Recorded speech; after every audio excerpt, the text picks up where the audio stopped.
Okay, let me start. I'm Cristina Caffarra. A very good afternoon, morning, evening. I hope you can hear me. A very warm welcome to all of you on behalf of the Competition Research Policy Network of CEPR, the Center for Economic Policy Research, which is a chapter I set up with Greg Crawford to create more engagement between antitrust enforcers, policymakers, and economists doing policy relevant research in this area. The discussion today is organized together with MaCCI, the Center for Competition and Innovation of the University of Mannheim. And before I hand over to Martin Peitz, who leads MaCCI and will chair the first panel, I want to spend a couple of minutes perhaps motivating this particular event. And as I do that, my disclosure is that relevant to this panel, I've done work for a number of e-commerce platforms, from Amazon, but multiple others, from Uber to Expedia and more. So we're certainly in the midst of what is a huge upheaval on regulation of digital platform globally. So in Europe, we are almost there with the DMA and the DSA, which have entered the trialogue, the final stage. And we have on the slate a number of these ex-ante rules that are intended to apply broadly to gatekeepers and their core services across multiple business models, certainly also including e-commerce. It is a global effort, though. In the US, of course, there is a handful of draft bills that have been sponsored by various congressmen and congresswomen and senators of bilateral provenance. So these are bilateral support. And the most advanced in this handful of bills is what is known as the Self-Preferencing Bill, or more formally, the American Innovation and Choice Online Act, which is sponsored by Senator Klobuchar, Grassley, and others. And it is something which has got quite closely equivalent provision to our DMA. But there's not just that. Of course, there's much more. There's regulation initiatives in a number of jurisdictions, including China. We know that there are market investigations in e-commerce in South Africa, India, other places worldwide. And this is all happening while we have enforcement activity in multiple jurisdictions. So what do economists have to say, in particular, on whether and how we should regulate e-commerce business models? And of course, I'll be brief, but this is a controversial time for economists. And I think no one who doesn't live under a stone is unaware of this. There is a view coming in particular from the US that we are not looking, when it comes to these platforms, to standard antitrust violations, but we have more fundamental problems with size and power. And in some sense, economists don't come out very well from some of this kind of view, because there is a perception that we have contributed in some way with our tools to enabling defendants to concentrate industries and getting us where we are. Now, one can have different views on this. I have some sympathy for this perception, but more importantly, the reason we're here is that there is, in fact, at this point in time, an amazing flurry of research and activity on the part of economists on e-commerce platforms, on the economics of e-commerce platforms. And that's not the old guard. It is young researchers across the piece who are really looking at this, both in theory and empirically, and some of them are on the panel today. So this is how the profession proceeds, and the message that comes out of that is a bit mixed. Some is good, some is less good, mixed. So what should regulators currently shaping legislation and cases be aware of in terms of this new body of research, these new insights? How can they inform what we do? So I'll just hand over to Martin, because he leads the first panel, who has a few of these people who are contributing to the current body of research. And I think I'll move on to the policy discussion later. But for now, Martin, please, over to you. Thank you, Cristina. I guess your qualification that these are young people only refers to the panelists and not to the chair of the panel, unfortunately. So welcome, everybody. We have the first set on insights from economics. We were looking at e-commerce platforms, and I guess the focus of the three speakers today is of a particular element of e-commerce platforms, which is the so-called hybrid mode, where platforms are active as sellers themselves, so they offer first-party content or first-party products. And we will look at some of the economic mechanisms at work. We have three distinguished speakers who will not just talk about their own research, but try to provide a broader perspective on what we have learned so far, mostly based on economic theory. There's also some empirical work out there, but I guess the focus today will be on some basic economic mechanisms. So I would like to thank the speakers for having agreed to be part of this. They have more to say than me, therefore I stop here. I just make you familiar with the order. So we will first have Federico Etro from the University of Florence speaking to us, followed by Özlem Bedre-Defolie from ESMT Berlin and CEPR. And then we have Andrei Hagiu from Boston University Questrom School of Business. We start with Federico. Please go ahead, Federico. Thank you, Martin. So good morning, good afternoon, and I guess also good evening to all of you, because I see a lot of people. So let me disclose, first of all, that I have done consulting for Amazon.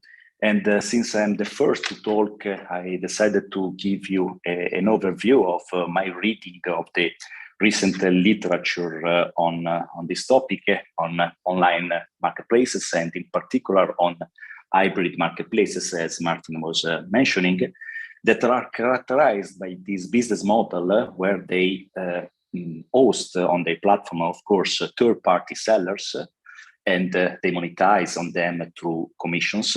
And at the same time, they also produce and sell and distribute their own products. So this dual mode is at the center of attention, because there is this idea that there could be a conflict of interest. But at the same time, this business model, monetizing on both sides, makes it not so obvious that there is an incentive to promote one side or the other and harm consumers through this kind of strategies.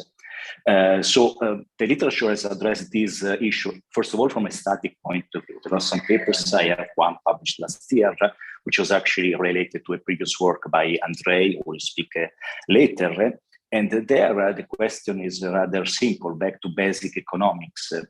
Is there an incentive for a marketplace to introduce and promote its own products as opposed to those of sellers, and at the same time, by doing this, create consumer harm?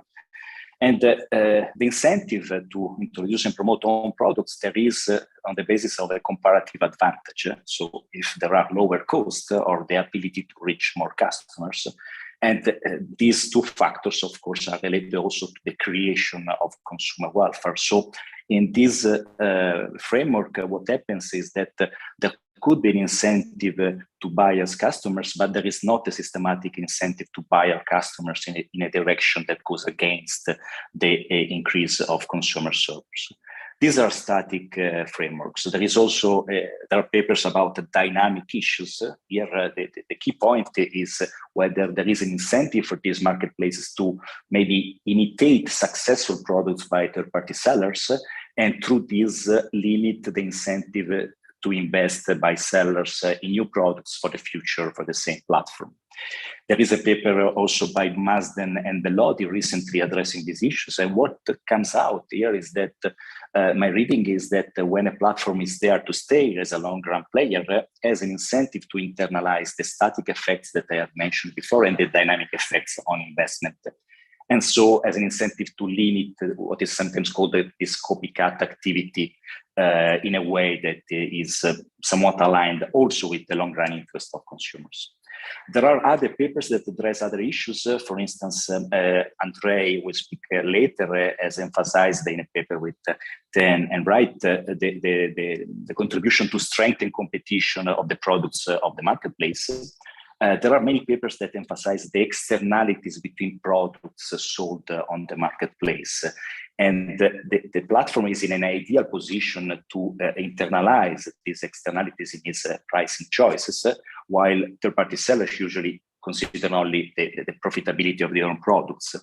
And there is also some empirical evidence on this. For instance, there is a paper by Cabral showing that at the beginning of the pandemic, third-party sellers on Amazon were more likely to sell masks and hand sanitizer at higher prices compared to Amazon. So this exactly is an example of how to internalize the pricing choices on the overall value of the platform, which is something that happens even more when a platform is monetized also through access prices paid by consumers. So Amazon Prime is going in that direction. Other platforms use this kind of access prices. And this implies that the platform generally is led to internalize more the interest of consumers in the price choices or in the choice of commissions.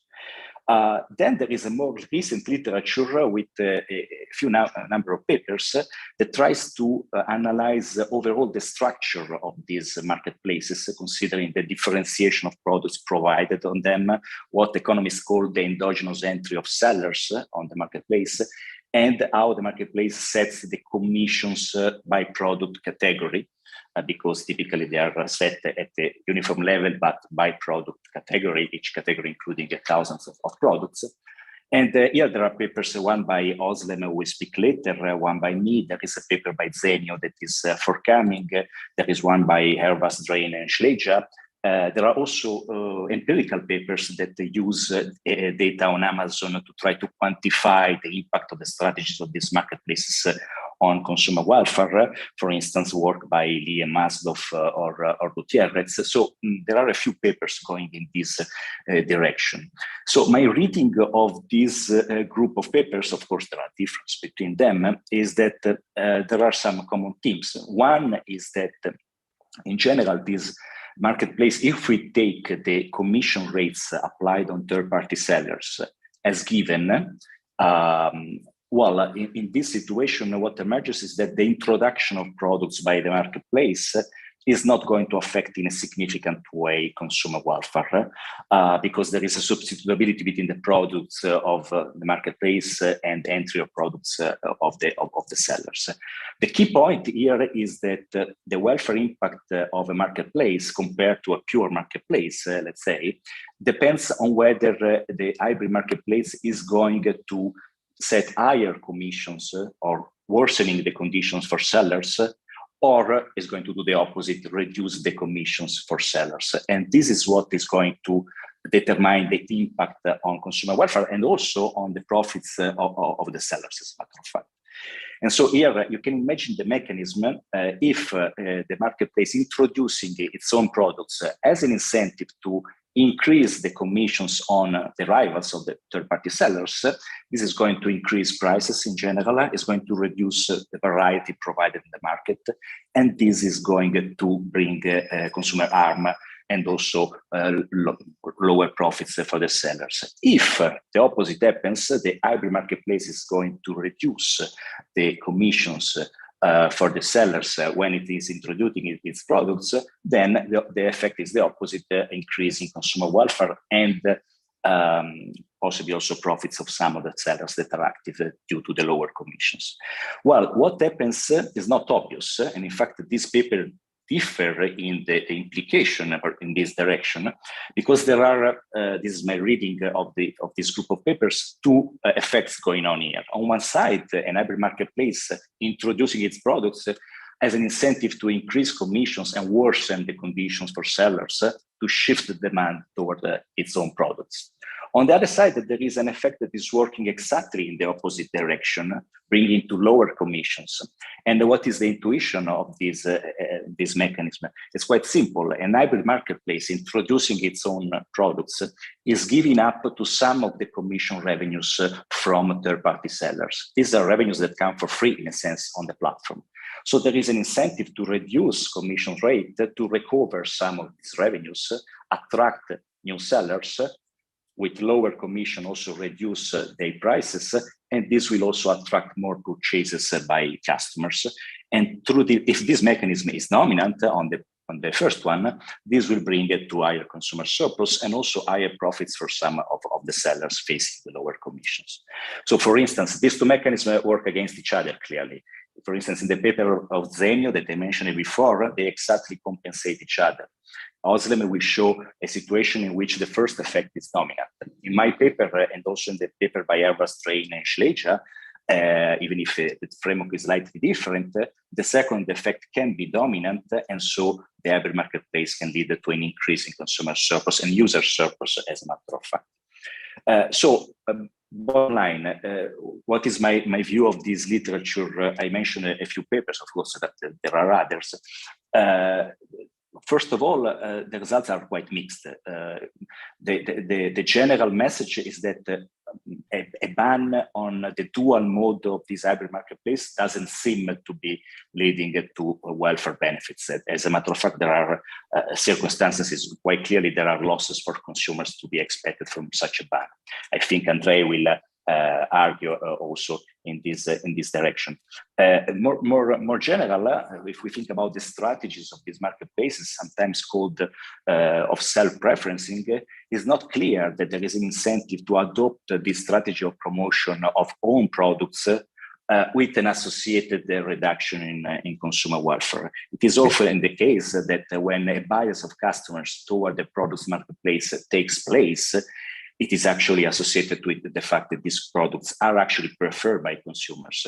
So since Federico, I'm playing now the time watcher, and we will continue talking about the implications. Thanks for explaining us some of the economic mechanisms, and I guess Özlem will continue along the same line, perhaps with a different reading. Let's see. Thank you. Thank you very much, Martin. Also to all the organizers for having me in this very interesting panel.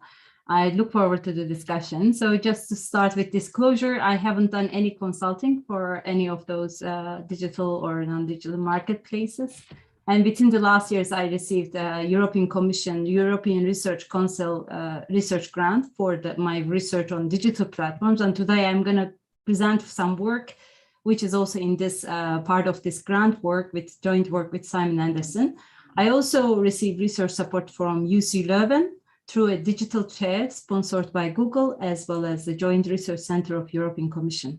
So I provide a broad perspective on the potential sources of consumer harm that would generate from hybrid mode. Thank you, Federico, for this great introduction, because that helps me a lot to cut short in some angles. And I will also discuss the tools to address potential harm. And these are, again, based on my project with Simon and also our understanding of these markets and their main characteristics. So we think of a gatekeeper hybrid platform like Amazon selling its own products in lots of markets where it also hosts many small sellers and charges percentage commissions on those seller revenues. So what is different from pure marketplace? So let's first ask the basic question, like eBay, for instance. So the hybrid platform is both a referee and a player. That's the key difference. But the pure marketplace is just a referee. By setting a commission, the hybrid platform can affect the number of sellers participating in the platform, so the amount of competition and pricing in its markets. So the hybrid platform can, in principle, carve out a bigger market share for its own products by setting a higher commission to reduce competition. This is compared to the pure marketplace. And this is what we call in the paper insidious steering. And this might be costly, as Federico already pointed out, because then costly for the platform by reducing consumer participation and the volume of trade on the platform, since consumers value more sellers or more variety and dislike high prices. What we show in the paper is that this insidious steering is profitable for the hybrid platform and becomes even more profitable if the platform's own products get better in terms of higher quality or lower cost. So what is the economic mechanism behind that? So when the quality of the platform products improve, then more people are going to buy it, so it becomes more profitable to sell. This means two things. First, the platform wants more of the market footprint for its own products by raising rivals' cost. Second, it wants to rebalance its portfolio of profit to get a similar high return from its commissions on sellers. But both of these effects lead to a higher commission on third-party sellers compared to a pure marketplace. So these higher commissions lead to higher prices for consumers and fewer sellers, so less variety for consumers. At the end, what we show is that the consumers are going to be hurt by this hybrid platform practice. Why isn't it better to have a better or more option for consumers as a platform when platform offers its own products? So the consumers usually benefit from more choice and lower prices on the platform. They also benefit from better platform products, but better platform products crowd out some smaller sellers and induce the platform to set higher commissions. That raises prices and reduces choices. So that's the mechanism. As a result, that benefits from better platform products are not as high as one might first think. So this is how we obtain this main result that the hybrid platform selling its own products harm consumer welfare compared to a pure marketplace. Let me briefly explain underlying conditions behind this main finding. So we describe a marketplace in order to reflect the important characteristics that we observe in e-commerce markets. So in a given market, consumers choose one product from a list of different options, and they have different or heterogeneous tastes for these products. And to capture this long tail of products we observe on e-commerce platforms, we also look at this, consider a large number of third-party products and a large number of outside alternatives for consumers. So when the platform chooses to be hybrid, it also introduces its own product range, competing against these third-party products, but which can be different qualities and costs than the platform products.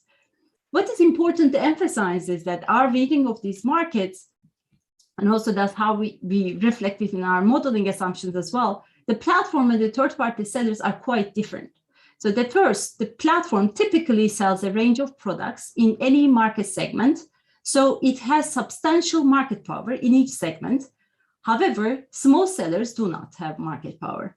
Second, the sheer size, reputation, and the market presence and dominant position of the platform in the market gives it a significant advantages. After all, it is the one setting the commission rate, and it will do so by taking into account how the sellers will respond to this commission rate when they choose their prices and when they decide whether to participate in the platform. And the third, sellers rely on the platform as a gatekeeper because they do not have an alternative access to consumers. This is another important aspect of small sellers. And in the US House Majority reports from 2020, it notes that this is indeed the case for 37% of Amazon sellers. So we try to capture this portion of very small sellers here. And we also have flute entry of sellers to capture that, in Amazon or in most of these marketplaces, it's pretty easy to set up and become a seller. And we also have this positive network effects between buyers and sellers. So in other words, whenever, we have more sellers coming, buyers are willing to visit the platform more because there's more choice and the prices are going to be lower, and more sellers enter the platform when there are more consumers. So overall, these are the conditions under which we obtain these key findings, but let me briefly give overall, broad perspective on the policy discussion, both from our paper and what we see as alternative interventions. So insidious steering that we document is very different from blatant steering. What we call blatant steering is like the ones that we talk about, like self-preferencing, prioritizing own products in rankings or like Amazon buy box, etc.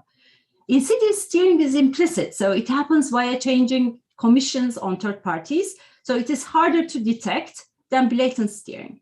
So even a behavioral ban on blatant steering will not be effective to prevent insidious steering. So this is first point.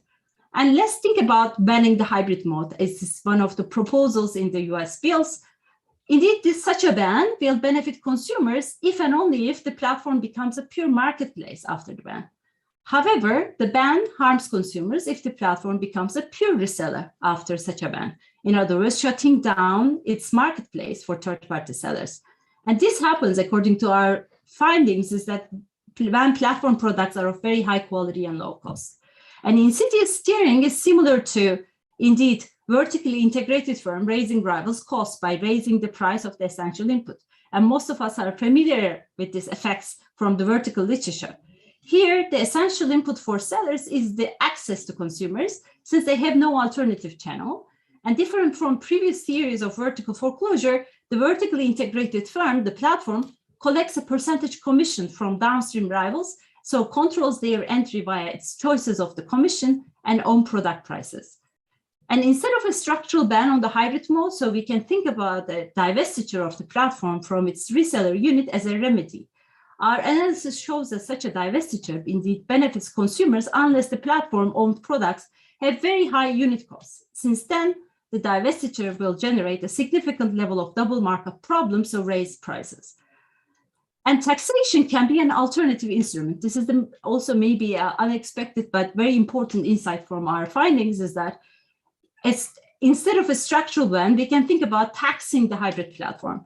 French government indeed introduced in 2019 a digital tax on marketplace revenues of Amazon in the French market. And Amazon reacted by raising its commissions for third parties. So what we find also in our analysis is that such a taxation on the only marketplace revenues are going to raise commissions, so consumer prices, and harm consumers with also less variety. The best taxation policy would be to tax the platform own product revenues to correct distortions, because that will also correct the potential distortions arising from hybrid business mode, and taxing the platform reseller revenues, in other words, reduce the platform incentives to promote and protect its own product and improves allocation. So here is my quick reading of the literature, and just to recap which result applies when. So our finding that hybrid business mode hurts consumers is in sharp contrast to previous findings in the environments where consumers have homogeneous taste for products in a given market, like Federico mentioned a couple of papers, and also Andrei's paper. They find that it is good to allow the platform to sell its own products, and their result indeed applies in circumstances where there is little product differentiation. Our view is that this is like async level competition on Amazon, or where consumers have very similar taste for different products, like when they can rank them objectively. In our paper with Simon, we add this consumer differential taste for product and allow the control of the entry of the third-party sellers. And this captures a trade-off that Federico was hinting towards, the hybrid platform between charging low commissions to encourage seller entry and high commissions to shift demand towards its own products. What we illustrate that the platform presence with its own product reduces choices and raises its prices in the market, so hurts consumers. And finally, coming about the demand specification, my final note is that indeed there could be a pretty large set of demand specifications under which one can obtain these results. And we have been looking at the parameterization of different demand specifications between Logit and the one used by Etro, Federico, in his paper. And we found that in these effects, that the harm that we are talking about are also present in these alternative demand specifications. This is all from my side. Thank you very much again, and I look forward to the discussion. Thank you. Next time we will reverse the order, and then let's see whether there will be the same outcome. Now we have Andrei as the third speaker. Thank you. Thanks, everyone, and thank you, Federico and Özlem, for the introduction. Again, that makes it even easier for me. So Özlem took it at a higher level of generality. Actually, I want to start at even higher level of generality by pointing out something. So I know it's very tempting when we talk about this issue of hybrid mode, so marketplaces also acting as referees and participants, to focus on the large ones, like say Amazon, right? But I think it's very important to keep in mind and to observe that in reality, this practice is increasingly widespread. So it's large tech companies, e-commerce like Amazon, Walmart, Target, JD in China, Flipkart in India, and so on. It's also prevalent among other types of tech companies. So think of video game consoles who have a marketplace for third-party developers. They also sell some of their own games. Any SaaS company, so software as a service company, any SaaS company that reaches a certain size, all of them today, they open up a marketplace. So this hybrid mode, they also use this hybrid mode. And in fact, not surprisingly, there is now at least one company that I know, it's a French company called Miracle, which actually provides the hybrid mode as a service to any retailer that also wants to open up a marketplace. So my point with this is like this, again, it's very easy to focus on the large companies and sort of like look for nefarious reasons why, someone like Amazon might do the hybrid mode, which I think is very important to realize. There are reasons that have nothing to do with this, and like perfect efficiency reasons that push lots of companies, large and small, in lots of different sectors to employ the hybrid mode. By the way, sorry, Martin, I forgot. So I should probably mention the disclaimer. So the reason I skipped it is in my case, I have no disclaimer to mention. I have actually not done consulting for any of the the large tech companies. So yeah, I think this is relatively easy. So the point I want to say here, I want to start with a simple observation. You can think of this like hybrid mode across many different products. So ask like, why on earth would Target and Nintendo and all these companies, like, why are they so keen, and even smaller companies, why are they so keen on using the dual mode? Well, partly it's because it's very efficient, can actually be pro-competitive. So you can think about, if you look at across different products, they may say, look, we're good at providing some products, but maybe the third parties are better at providing some other products that we don't provide. This is always the case, for example, SaaS companies that open up a marketplace for third parties. That's exactly the way they do it. And so basically, you know, this will be the efficiency reasons. Like the platform focuses on what it's good at, has a cost advantage or utility advantage, and the third parties focus on the other stuff. And of course, then you get one-stop shopping for consumers, which is obviously good. So with that in mind, I find it very difficult to justify having, let's say, as we've seen proposed in many jurisdictions, blanket bans on companies using the hybrid mode. So what I mean by blanket bans is across different products. Now, you may say a more reasonable, a more interesting question is, well, let's just restrict attention to perhaps banning this hybrid modes at the level of an individual product or an individual product category. And I guess we can defer the discussion of how difficult or how easy it is to define the product categories.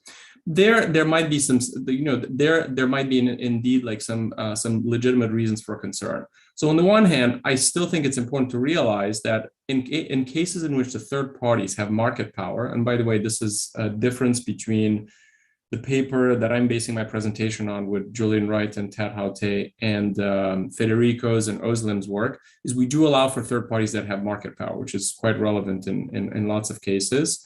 Well, in that case, having the platform participate on the marketplace actually serves to check the market power of the third party.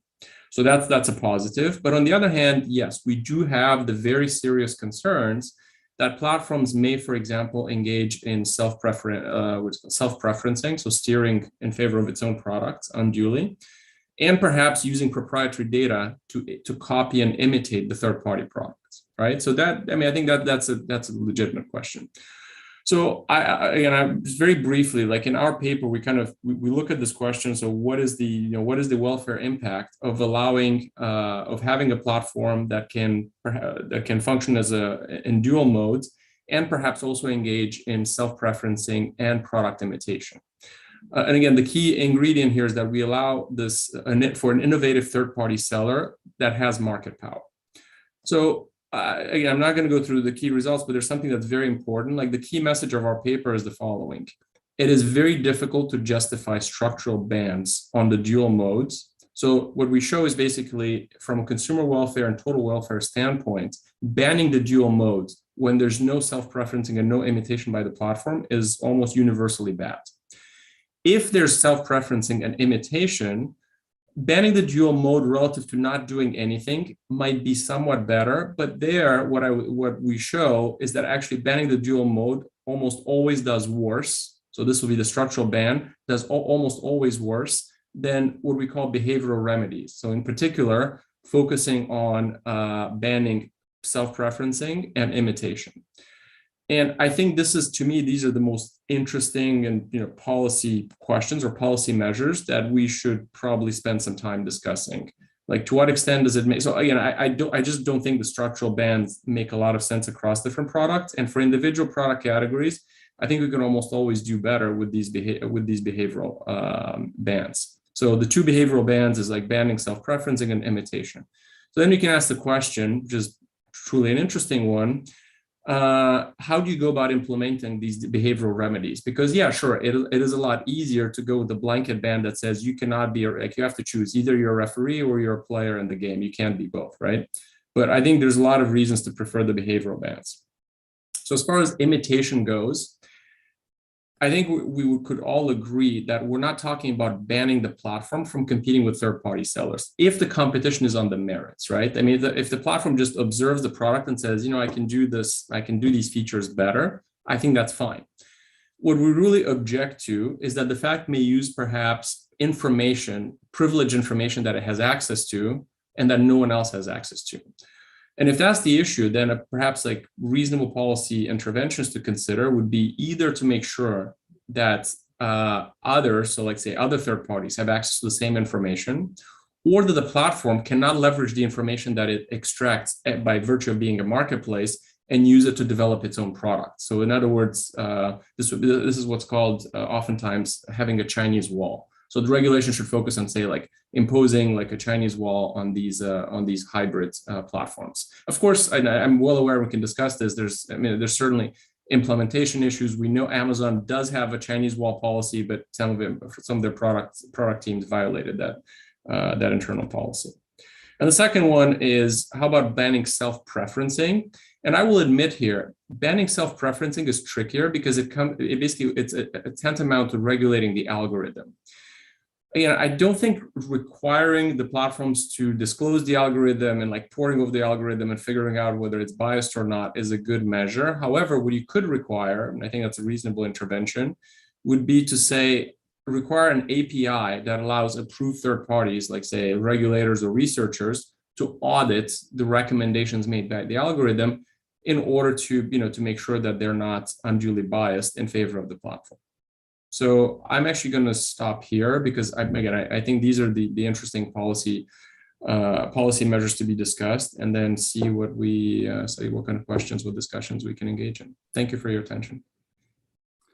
Thank you very much, Andrei. So perhaps let's try to find, to the extent there is some common grounds among the three of you at least, and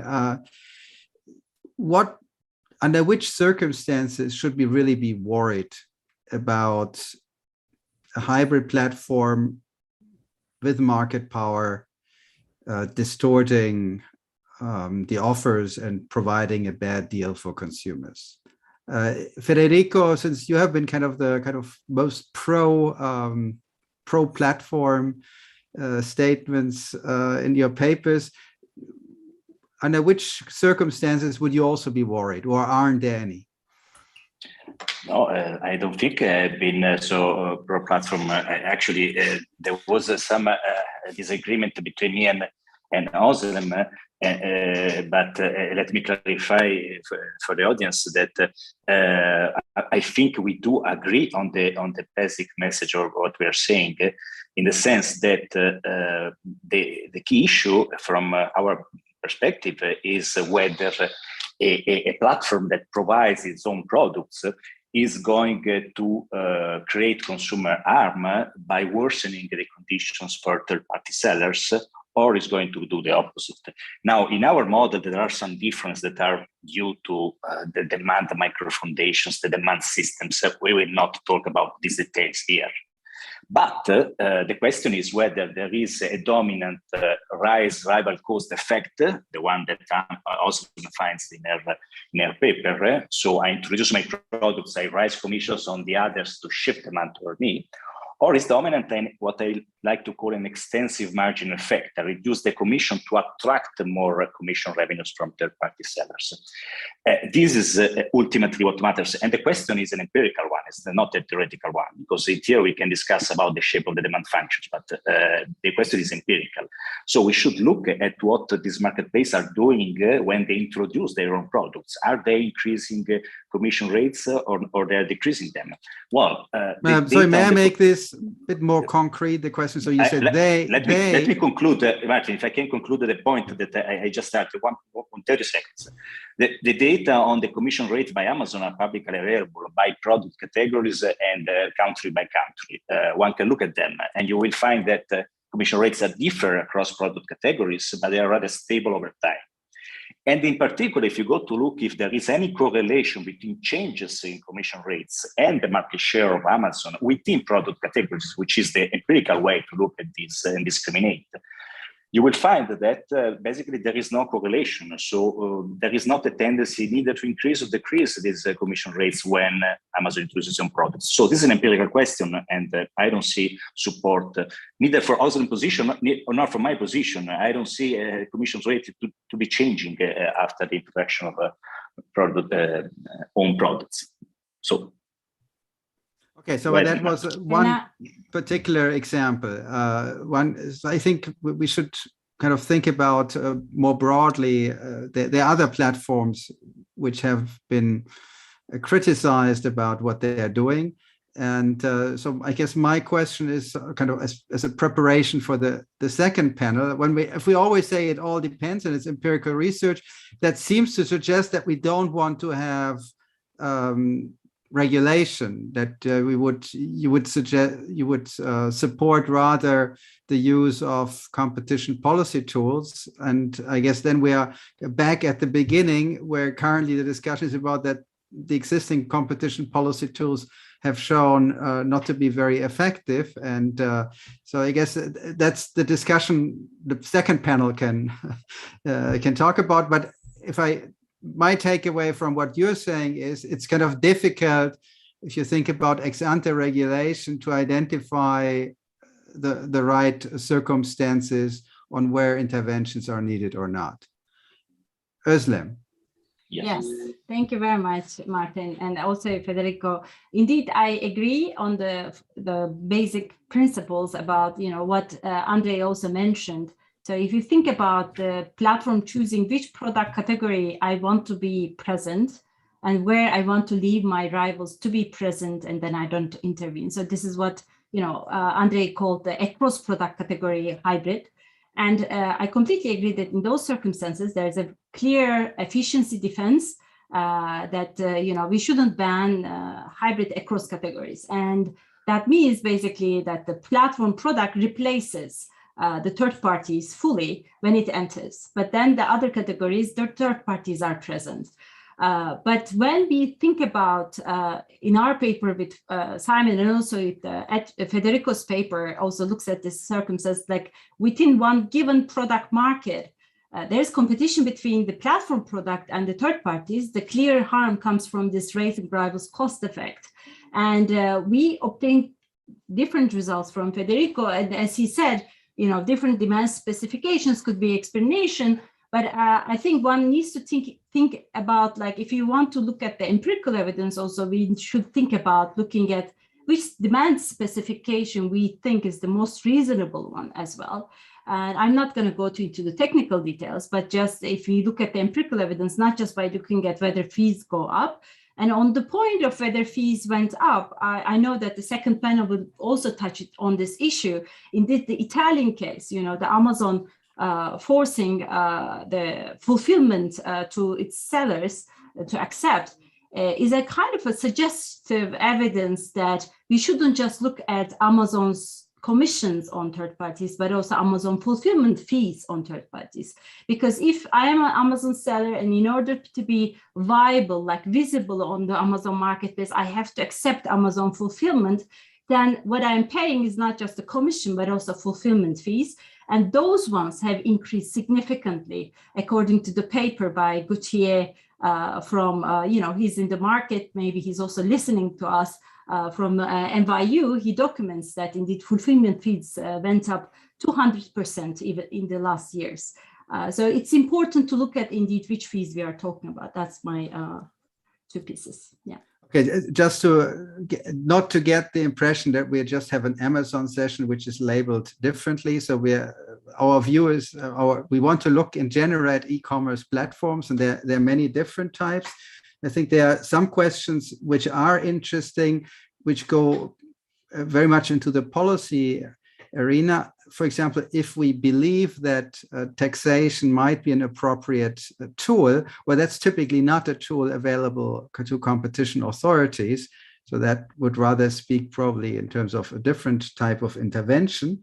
And the last thing I want to mention as a question to Andrei is, well, so we are kind of very much focused on this hybrid where I guess the idea is that the platform really operates a first-party seller, but all this comes in very different shades of gray, that you have some types of sellers of one sort, which are perhaps which do some logistics through the platform or take some other services. So they're very different. There's a large variety of different degrees of vertical integration out there. And therefore, perhaps the focus of banning the hybrid mode is the wrong one. Rather, we should try to understand under which circumstances there are competition concerns when a platform is offering this kind of very rich environment where sellers can be of very different types and the platform can be active in many different ways. Andrei, your final thoughts, please. Yeah, I mean, I completely agree. I honestly, again, this is why, I mean, I will repeat and I will reemphasize this. To me, like having this like broad platform level, like focus on their fees, like, I don't know, I personally, I find this a non-starter because again, it's an empirical question, like which type of demand structure. And again, in practice, the reason these platforms, and again, it's not just the large ones. It's not, like you said, should not be, and it's not just about Amazon. This is a practice lots of companies have converged on. And it's just not it's not because they're somehow like, it's not because they have market power. There's a lot of efficiency reasons. So to me, like, this is why I agree with what Martin just said. It has to be with, let's just make sure, like, again, there's lots of reasons, there's lots of ways in which they can intervene in their marketplace. There's lots of degrees of vertical integration. I think that's great because partly what they're trying to do is like fill in gaps. They're not provided by the third parties. Then you have to get into this issue, like what exactly is how narrowly or widely do you define a product category and so on. But that's why to me, like the only, like for policy, like the reasonable way to look at it is through the lens of, I mean, is the competition fair or unfair? Are they using self-preferencing? Are they using proprietary data? Actually, the bundling, the thing that you guys mentioned, like Özlem and Federico, I think that's one, it's interesting. The fact that some of these platforms may decide to bundle, right? To say, I'm going to bundle access to the platform with, say, fulfillment services. Yeah, that I think that's the kind of stuff we should be looking at. I have a much harder time thinking that we can, I don't know, we think about like what's the appropriate level of fees. I just don't think I think it's tough. I hope that we have the opportunity to continue this conversation, perhaps some other point, other place. Now it's time to hand over to the second panel. I think I didn't play my role well as a moderator, and I also want to make my disclosure statement. I haven't been working for any of the platform industries or interested parties. I did work for regulators and government agencies. Now it's time for us to turn off the video, and the show goes on with the second part. Thank you so much, Martin, and thank you so much, Özlem, Federico, and Andrei. This was fascinating. If my panel could come into view, that would be great. And you can see why, in many ways, from this early start, we get the sense that economists find this such a rich area for research, because of course we have trade-offs all over the place. We have efficiencies, we have concerns, which have been touched upon in various ways by these panels. So we are worried about the hybrid mode, we are worried about self-preferencing, we're worried about the use of data, we are worried about various ways in which steering can occur, but also more broadly about issues that may not be traditional in antitrust, such as power over work, has something to do with size and power. So this panel is one that will try and draw out some of these insights in terms of the policy implication. Of course, this is an area of great focus. It is not just an Amazon panel. I want to emphasize this, because of course there is regulation which is more broader in this space. But I want to just try and discuss what of these insights is percolating through to regulators who are shaping policy and making antitrust decisions. So I will not introduce all the panelists. This is an incredible panel. It would take me too long to go through each one and their qualifications at the beginning. So I'll do it as I go along. Let me start indeed with Alexandra Giese. Alexandra, I can see you. Thank you so much for joining us. I know that you've braved a perilous journey to get there on time, but thank you for doing this. Alexandra, of course, is a well-known member of parliament, in Europe. She's a German politician of the Alliance 19 the Greens, and she has been a very high-profile contributor to the discussion in Parliament around regulation of digital platforms, both on the DSA side, but also on the DMA side.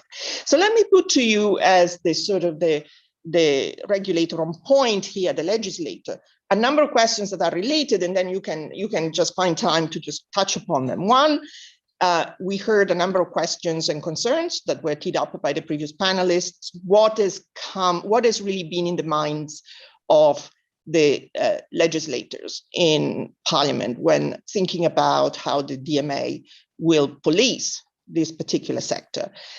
And next, in what way do you think this ex-ante regulation in this particular sector may be able to achieve what antitrust has not been able to do so far? We have a general consensus that antitrust has not been very effective. So how do you see this playing out? And finally, which is also difficult, we have the DMA, it's a great policy project, but the implementation remains quite nebulous in terms of what happens after the trilogue. So I realize it's a broad question, but please feel free to use your time to address any of this that you find interesting. Thank you. Well, thank you, Cristina, for having me, as not being a competition expert, sensu stricto, but rather policymaker focusing actually more on the DSA, but obviously the DMA is an absolutely important twin legislative project that is needed in order for the DSA also to be effective and to address at the same time the issues of users' rights, of difficult practices of all the very large online platforms, and the monopoly and market dominance issues. And you already said, I think one of the really interesting things about the DMA is that it is an ex-ante regulation rather than ex post, because I think the weakness, or one of the weaknesses of the current framework, is that you can only act when harm has already been done. And we know that all things digital move very, very quickly. So when you get to a competition in terms of, to a decision in terms of competition law, antitrust law, probably that competitor who was harmed doesn't even exist anymore. And I think this is one of the things that the Commission wanted to address.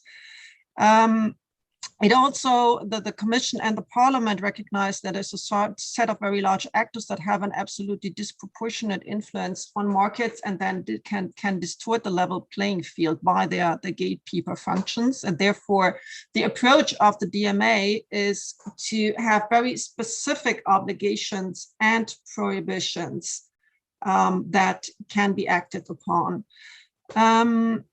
A major concern that lawmakers have had is certainly, and I in particular, is control over data.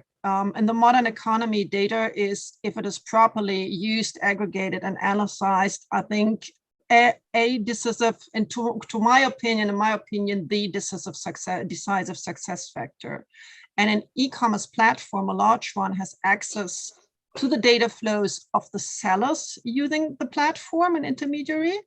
And that means that aggregating that data, it has real-time knowledge about which products generate turnover in which markets and what those markets look like. And this is a concern brought to us by the sellers, who are quite aware of their personal dilemma, because many cannot afford not to sell their products on Amazon. But at the same time, they're quite aware of the fact that they're sharing very precious data that is sensitive about their products, performance, about their customers. But Amazon, for example, or other very large platforms cannot only use this data to copy, for example, to imitate particularly successful products. They also have the possibility to use the customer's data. I mean, try buying a product, let's go back to Amazon, without giving consent to data treatments become extremely difficult.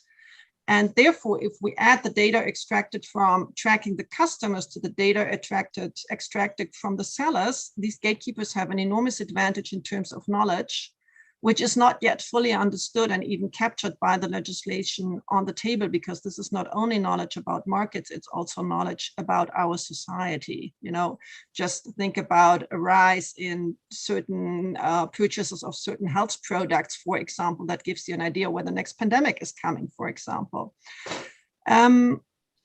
Some more specific issues that we are actually dealing with in the DMA are due to the platform's double role, obviously, of being intermediary for third-party products who also have an interest in selling their own products. And there are two specific problems arise that you are probably all very well aware of. Self-preferencing, because the platform has the possibility to place its own product prominently, even if there's no objective reason in terms of quality or price advantage for the customer, so ranking. And obviously the use of the data that I already mentioned, monitoring which products are particularly successful in coming up with your own product and ranking it higher. So we'll have great sales. Other concerns more relating to the gatekeeper function as such, for example, the fact of imposing contractual obligations that prevent business users from offering the same products or services to end users through third-party online intermediate services or through their own direct online channels at prices or conditions that are different from those offered through the online intermediate services of the gatekeeper. And this is more relevant for platforms that offer such things like best price guarantees, for example. And all these concerns are specifically addressed in Articles 5 and 6 of the DMA with specific obligations or prohibitions. You asked about trilogue, Cristina, I think. I think the obligations under Articles 5 and 6 are not the most controversial points in trilogue. I think controversial points in trilogue are the thresholds for being a gatekeeper, how a gatekeeper is defined, then issues of interoperability that concern more other gatekeepers, the issue of surveillance advertising, the extraction of data from customers actually, or users that I mentioned before, and obviously a little bit enforcement. And you asked why should it succeed? Why should it be more successful than other measures? I think the point is that here you have very clear rules. The obligations are very specific. The prohibitions are very specific, and there is less legal uncertainty. There is a little bit less need for doing research, for defining what exactly is the market and so on. So there is a rule, and it's a lot easier to determine where the breach is. Nevertheless, the DMA places a very heavy enforcement burden on the European Commission, who will need to gather and analyze an enormous amount of data, particularly during the launch phase. And this is not being underestimated neither by the Parliament nor by Council or the Commission itself. So to be able to meet the extent of its responsibilities, the Commission will have to definitely expand its number of officials, but also its skill set to include computer and data sciences, for example, on the analysis capacities you need to have. And we know all that these people are, that is kind of talent that is difficult even to find on the market, especially for public authority in some kind. So yeah, this is a really huge burden for the Commission, and I think we are all working on making this possible, and we place really high hopes in this instrument. Thank you. Great. Let me pursue you a little bit, Alexandra, with a follow-up question. And indeed, in the rest of this panel, I invite everybody to jump in and comment. You mentioned that the rules in Article 5 and Article 6 are specific. And of course, I recognize that they've been sharpened up significantly in the process of going through Parliament, yet they still amount to a number of general principles. So for example, the platform should not self-preference. And we heard in the panel previously how subtle this kind of self-preferencing can be. They can be something which is more overt, but still in the form of algorithmic changes. There can be something more less transparent. So there will be a need for, in practice, translating these principles into something which is actually going to be amounting to rules that can be biting. And so I think what the world is asking is, in a way, how do you see that translation from these rules that are still quite general to something specific enough that platforms can actually be held to somehow follow. That is that difficult implementation stage, which is still quite nebulous, I think. Yeah, great question. We're asking this ourselves as well. I think the point here, this is a little bit uncharted territory because you need the access to the data. It's a little bit like in the DSA, there where we say, oh, we have all these problems we need to solve, but we need to do some evidence-based policy. And as long as we don't have the data and don't have access and have good monitoring instruments, it's very difficult to define what exactly the evidence is and what conclusions you can draw from that. Therefore, I totally agree with you when you say, well, it's a little bit nebulous, but until you have more data and you have clear analysis and you can really do an algorithmic analysis and so on, it's really difficult to say that. I mean, how are we as legislators supposed really to nail it down when we don't have the exact knowledge? And this is why I would encourage everybody to be, you know, a little bit patient with us and see this as work in progress and as collective learning. That's finally, how do you see, I mean, you talk about a big burden on the Commission, which I agree is going to be a big burden, and certainly 20 people aren't going to cut it. How do you see the role of the member states here, the decentralization playing out? We know that there is a big debate on that. What do you think will happen? Well, let's see how trilogue plays out, actually. I mean, the European Parliament came up actually with a proposal to have some kind of enlarged committee, which I'm a little bit divided on. I have to say I'm German, so I'm from a country which has the Bundeskartellamt, which is a quite strong authority, and my government is not so happy with giving up too much competences in the process of the DMA, because we feel we have a very, very strong national authority and would like to see that authority involved in the process. On the other hand, if you have provisions that involve 27 national authorities, it will become very difficult for the Commission to act quickly and effectively. So I'm a little divided here personally, and I think we have to realize that, I mean, it's a European market, we are a continent, and we are working with, or in some cases against, global players. And I think we need to give the Commission this competence.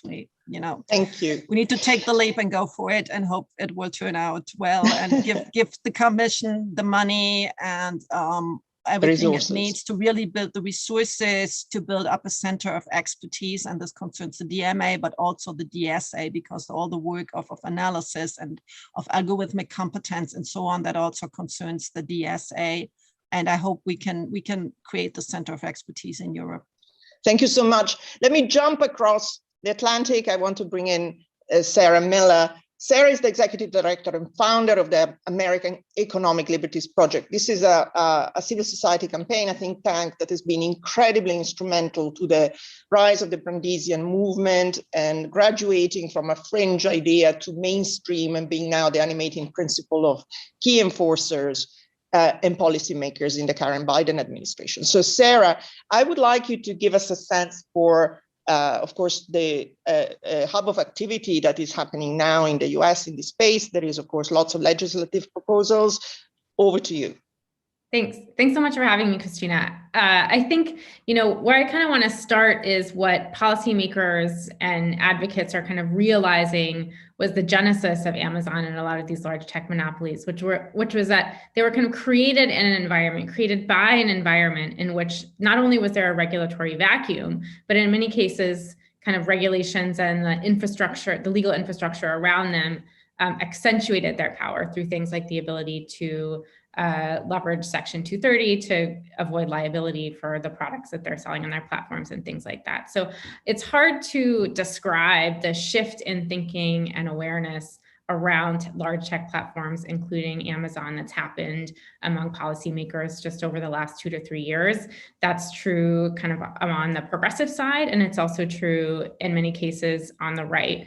I think, as everyone on this panel knows, in the US, there has long been a tradition of healthy skepticism of large institutions, whether those are large government institutions or large private institutions.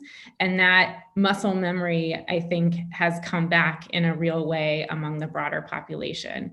So to look at Amazon in particular in the moment in time that we are in, not only is there likely to be legislative activity that attempts to regulate their behavior in important ways, there is, just zooming out, kind of first of its kind organizing movement happening at Amazon warehouses that has captured the public attention.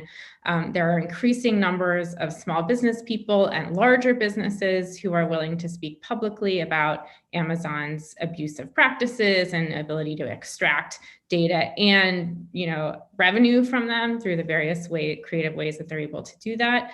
There is an increasing dialogue about the influence that Amazon has over government institutions, over the Postal Service, its role in the Department of Defense, and its attempt to kind of not just kind of become an intermediary in e-commerce, but in critical government functions.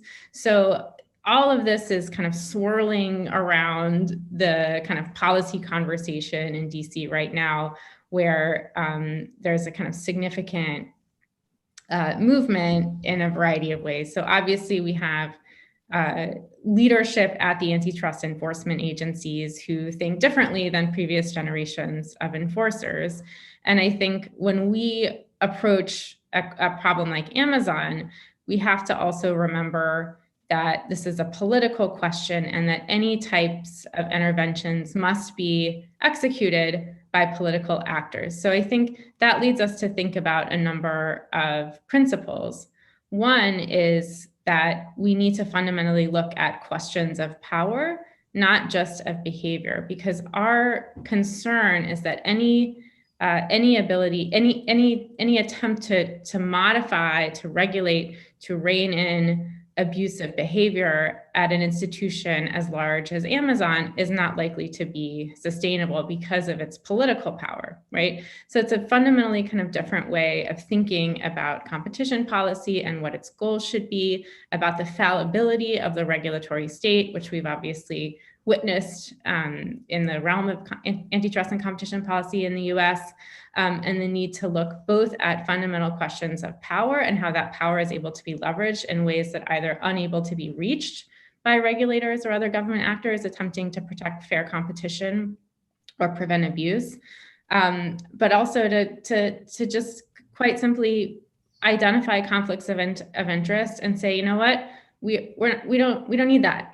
There aren't actually efficiencies to be gained from that. There are downstream problems that we haven't considered or haven't taken seriously before. And I think those are now all kind of coming up in kind of a groundswell, whether you're looking at, like I said, workers that are trying to unionize, independent contractors who are obviously being abused in important ways, or smaller businesses who are operating on the platform. So, we feel, I think, quite optimistic at the level of sophistication on this particular question in the US and the ability to start, certainly not finish, putting together a coherent and hopefully sustainable regulatory and enforcement approach to dealing with a lot of these problems that, grew up in this kind of vacuum of antitrust enforcement and regulatory action around e-commerce and internet companies more broadly.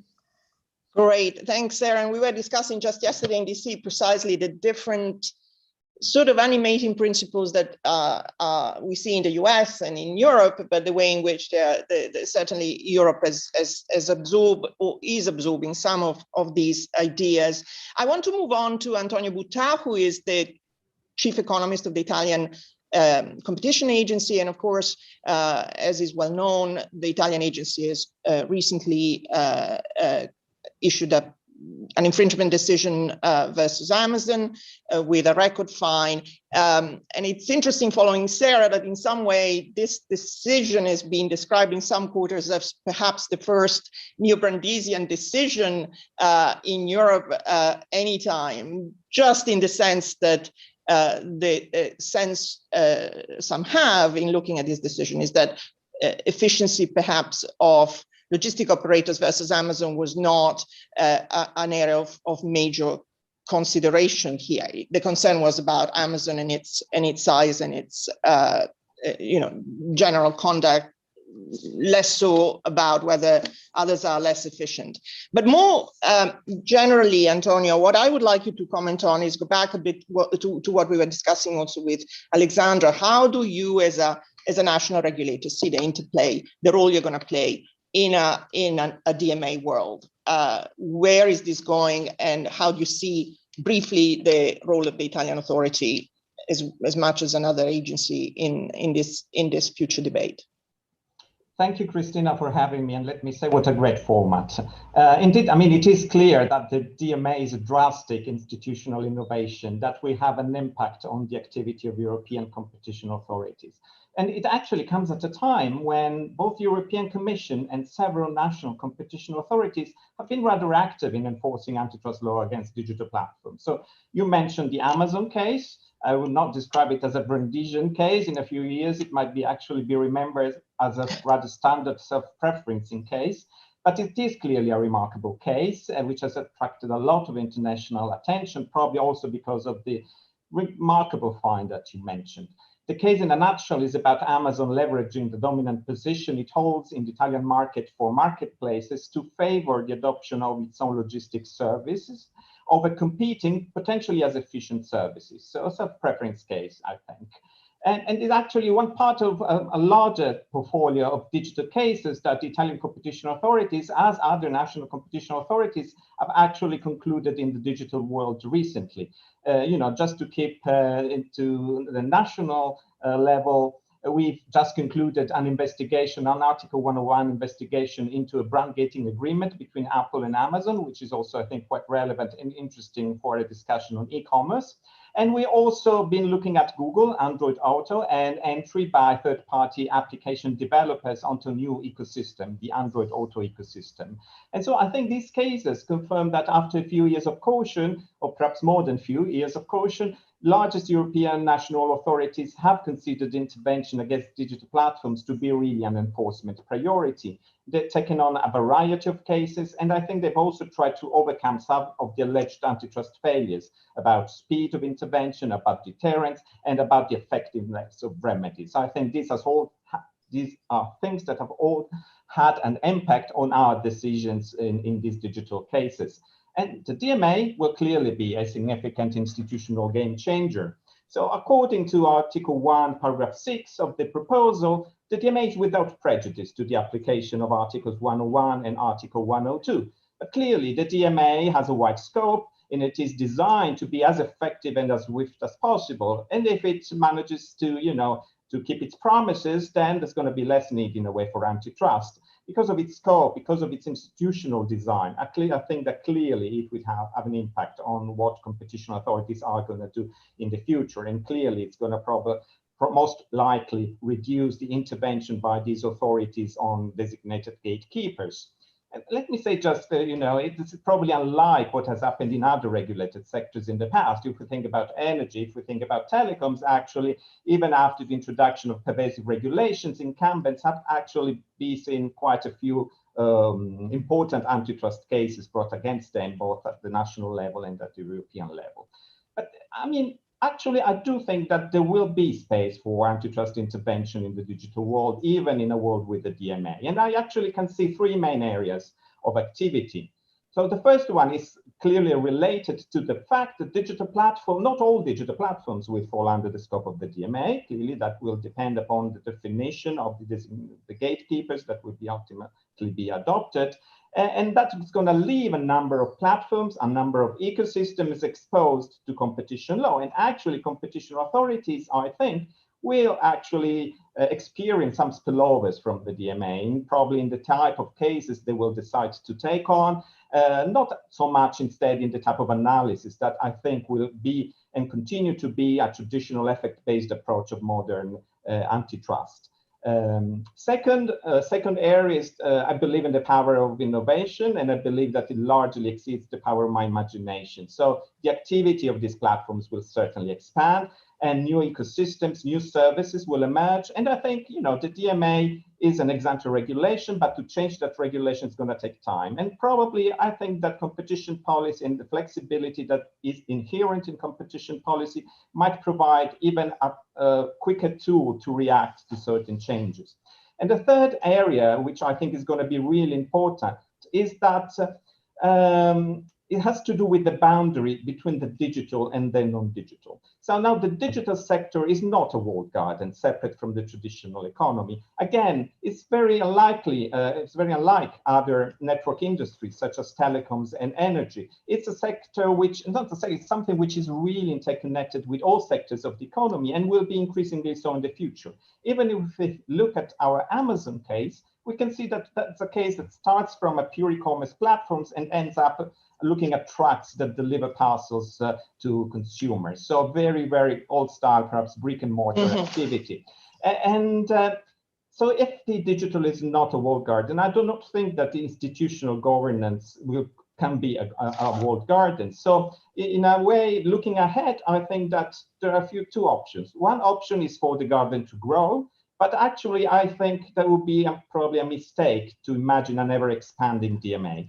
And the other option is to trust competition policy and competition authorities to bring the wall down, to complement this regulation. And when I say to bring the wall down, I mean by clearly doing that with its traditional economic market-based, effects-based approach to intervene when necessary. So that's where the complementarity, I think, lies. And in order to reap the fruits of this complementarity, I do think that on the one hand, we need to work to overcome our antitrust failures.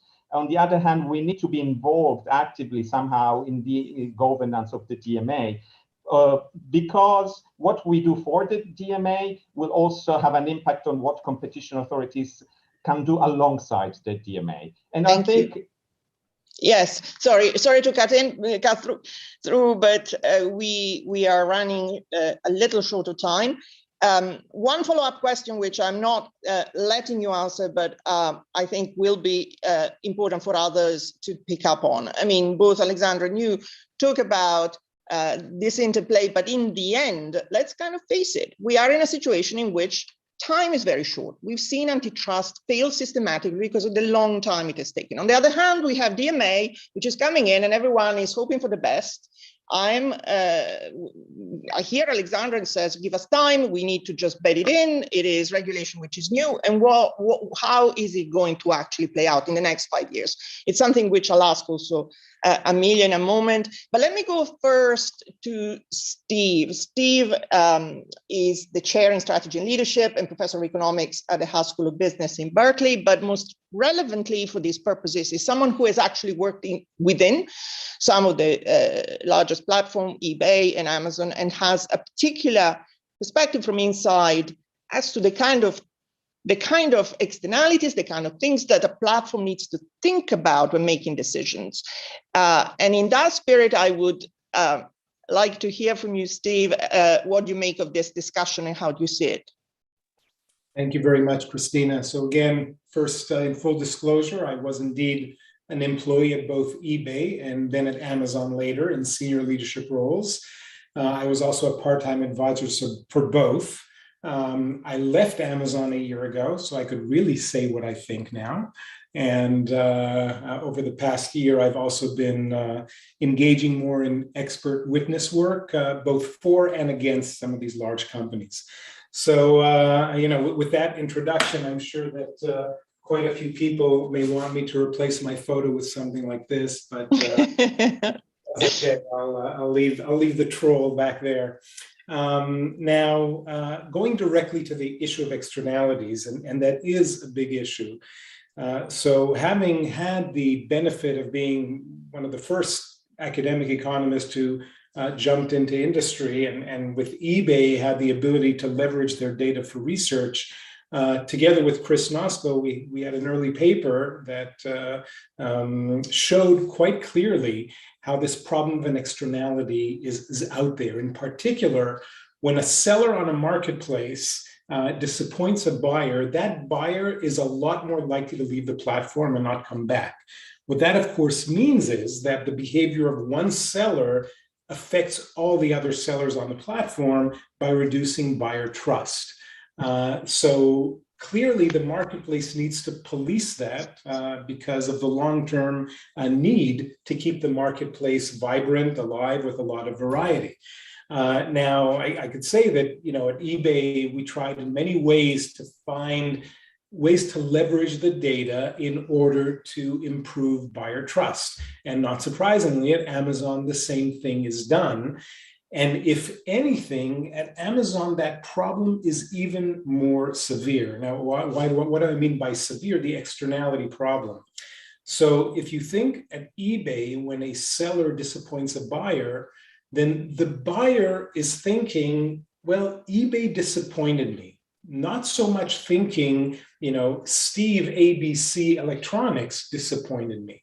Now at Amazon, the value of that brand is even stronger because most people don't even recall if they bought something that was sold by Amazon, sold by a third-party seller using FBA, sold by a third-party seller not using FBA, and that attachment to the brand of Amazon is even stronger than it is at eBay, because at eBay, at least most people know, and even that is not necessarily the case, that eBay is not selling anything. eBay is a platform. Same for Etsy, for example. At Amazon, the fact that it is that hybrid makes that brand recognition and that externality even stronger. Now, Federico mentioned earlier, you know, the issue of dynamically, a platform should really try to internalize that. Now, as I said earlier, I could say what I think now. I'm not working for anyone. I have engaged with quite a few companies. I have never seen a company that is more forward-looking, more focused on the long term, and more focused on consumer happiness than Amazon is. Now, I know I worked there for years, and some may disregard this as cheap talk, but you know, I have no incentive to do that now. I'm not doing any kind of work for Amazon. And of course, maybe I will in the future. So we could go back and forth on that argument. And I think it's important to go to a few of the things that were said by some of the other panelists, right? So take the issue of the Italian choice, right? FBA is about reaching that prime status, okay, as opposed to being subprime, right? And I'm not bringing up this word lightly. We know what subprime lending did to the financial crisis of 2008. The same subprime quality of service could kill a marketplace.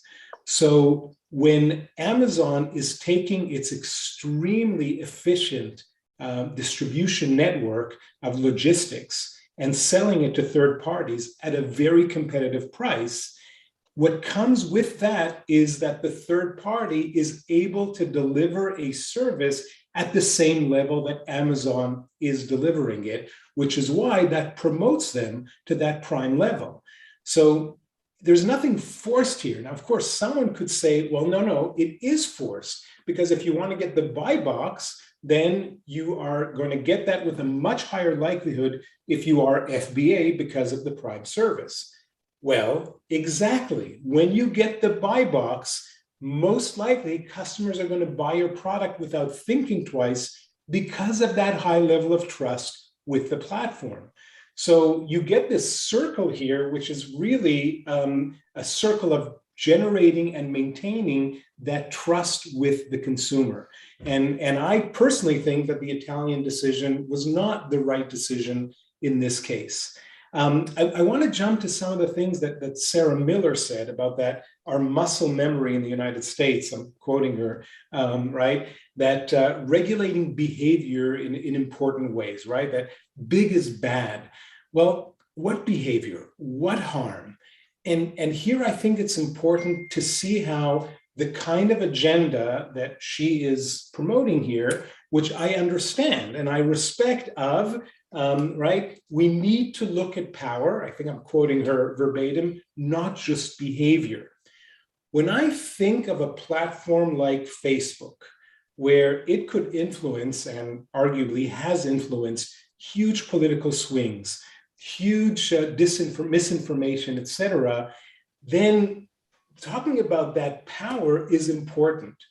Saying Facebook and Amazon live in the same space and we could have regulation that will adequately address both, I don't see that in any coherent framework. Right? Again, quoting Sarah, we need coherent and sustainable regulation. Well, what determines coherence?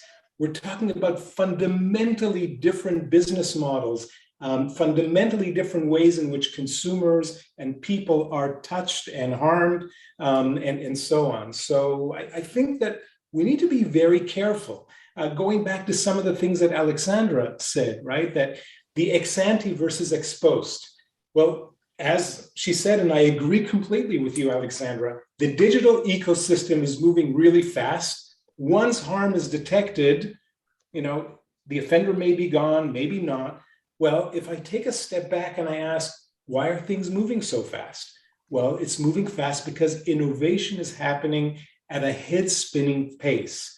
Well, are we going to throw away the baby with the bathwater? Are these kind of ex-ante limitations going to really harm innovation?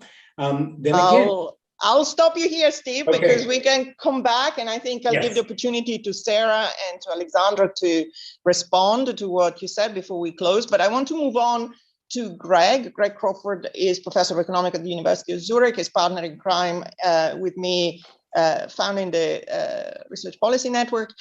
Greg, I want you to go back to sort of the original sort of vision for this panel, which is, okay, so what do we know about the academic work, the economic work that's out there, particularly in your case, looking at the empirical side? I mean, we heard a lot from Özlem and Federico, and to some extent Andrei, on what theory has to say.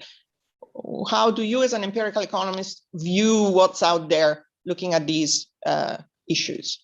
Sure. So let me also start with disclosures. So I've done some advising for Amazon, also related to the topics we're discussing in this panel, and for Zalando, the fashion e-commerce platform, European, but not related to the topics discussed in this panel. All right, so Cristina, thank you. So let me talk about a little bit the empirical literature, but also try to connect a little bit the first panel and try to connect the forest to the trees, maybe. The topics that we've been discussing in the first panel to some of the much bigger topics that have come up here in the second one. So, and let me go narrow to broad. So I thought the first panel was very good in highlighting some of the trade-offs that Steve has then further emphasized in his comments in the last few minutes. And these trade-offs are, some of them are just at the short run, but also reflecting short run versus long run trade-offs with respect to impacts on consumers, prices and variety, and impacts on merchants, both in the short run in terms of any sort of lost revenue, but also long run in terms of innovation. And so the theory literature, as Cristina suggested, is actually far richer than the empirical literature. So the first, I guess, I have three takeaways. The first takeaway is the theory has identified salient trade-offs that I think are first order relevant to the regulations that we're talking about. And the beginning of my second comment is that basically the empirical literature has very little to say about this. So we've talked about sort of three different kinds of business practices: self-preferencing, entry patterns, and commission rates.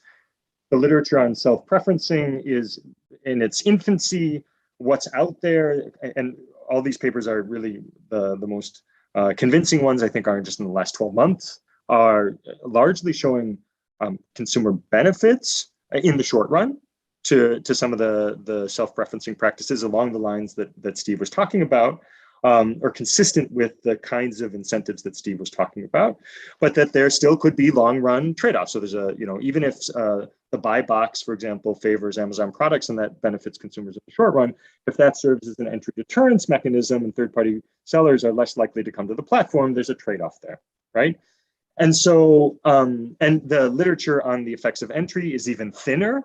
There's this one paper with very old data from 2013 and 14, which is a selected sample and looking just at a subset of the outcomes that the theory literature talks about as relevant. So that's a little bit of beginning with bad news. There's not much information out there, but as Alexandra highlighted, the good news is that presumably regulators are going to have access to the kinds of data and also hopefully have the capabilities in terms of data units like the CMA has and hopefully the European Commission is going to be invested in to look at these kinds of things. And not only are they going to have better data, but there's going to be the variability to actually measure these things. So instead of Federico and Özlem fighting over the which is the more reasonable assumption, we can just measure this stuff, right? So we can measure the impact of, just to pick on Amazon, since they're clearly a target of the gatekeeper will apply to them, at least in the e-commerce setting, and their target in the US legislation.